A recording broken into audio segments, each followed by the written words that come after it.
All right, we're going to the top five guys. Tank Bigsby. Coach Steve has him fourth. Coach John has him seventh.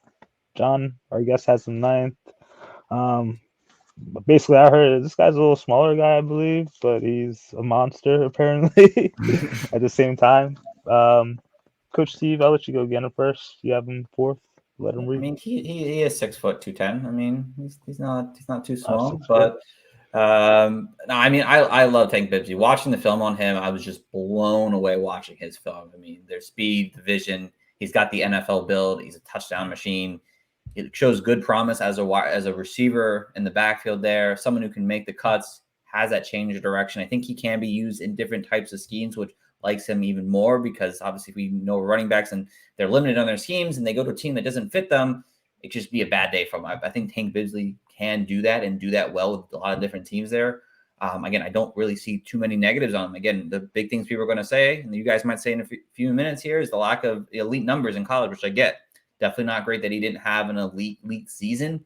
But I think that there's still room for him to grow. And I think you watch these Auburn teams, I mean, they weren't very good teams overall in a general sense there. And I think if he gets in the right coaching staff, I think his talent can shine in the right situation. And that's why I love him. I mean, just watching the film alone, it just blew me away early on. That's why I have him fourth.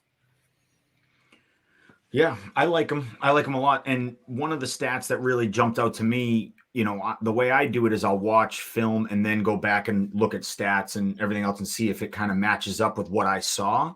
And 64% of his yards came after contact, which makes sense because Tank Bigsby is that kind of guy where he's going to bounce off the first guy, keep going, get a couple extra yards, and keep the ball moving, keep chugging along. I think that's, again, valuable in the NFL as linebackers and safeties are starting to get a little bit smaller, quicker, faster. There is some value to, I mean, we watched Derrick Henry. There's some value to someone who's just big and strong. And I think Tank Bigsby I think he likes to, he was hit behind the line of scrimmage a lot, but tend to always just get positive yardage somehow, which I think, sometimes we as fantasy analysts and we as, as evaluators try and look at the big plays like, oh, he did this, he did that, he did this.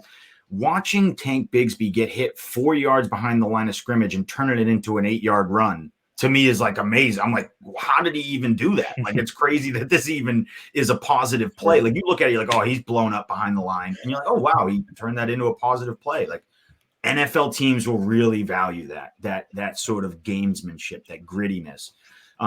He doesn't waste time behind the line of scrimmage. He doesn't dance around much. He looks for the hole and goes, which is good and bad. It's bad because if it's not there, he doesn't seem to have like a second plan of attack. He just is like, this is what I'm doing, and hopefully it works.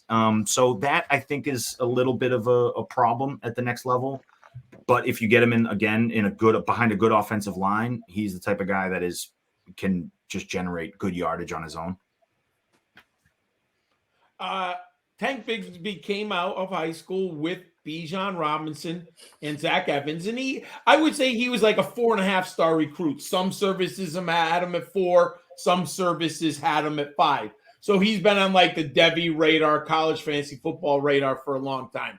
I'll echo what Steve kind of alluded to. Auburn's offensive line is terrible. Coach John said the same thing. He probably played at the 3 worst seasons of Auburn football in the last 2 decades. They got rid of Coach Malzone. They brought in Harspin from Boise State. He was a disaster down at Auburn. They fired him, maybe 5 or 6 weeks into the season. So there is some context behind his lack of production. And some of it is just he wasn't at Auburn at the right years, right? It did not happen. Yet, when I watch the film, similar to Zach Evans, for a player I expect to wow me, he never has wowed me. I have glimpses of, this is a real legitimate player, but I never was like, wow, that was amazing. His numbers are good in my model. They're not great, but I do see there could be a team that falls in love with him and takes him in the second round of the draft.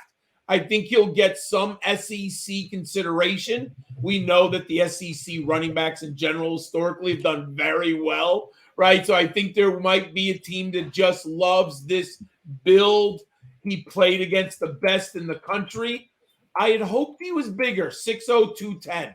He's a little, but he's still very important. He's over the 210 or over the 200-pound mark. I thought he was like 217, 218. 210 is nice, but it's just not elite. And the 4.56 bothered me a little bit. I thought he was a faster back than that in the 40. Yep.